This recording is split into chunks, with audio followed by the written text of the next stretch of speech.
Assalamu alaikum, welcome to Askaria Student College System Gulzair campus.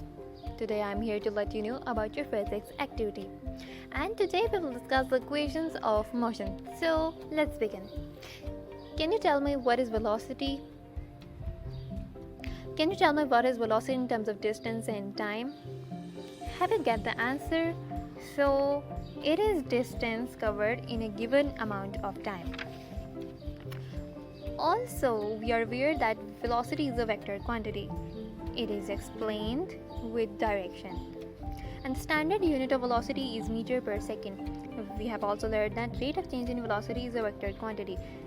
Its units signify measure of change in velocity. And an object moving with constant speed in a straight line will have no acceleration. A relation of all these can be explained by equations of motion when body is in acceleration. So these are the equations of motion. There are the three equations of motion. So first one is V is equal to U plus AT.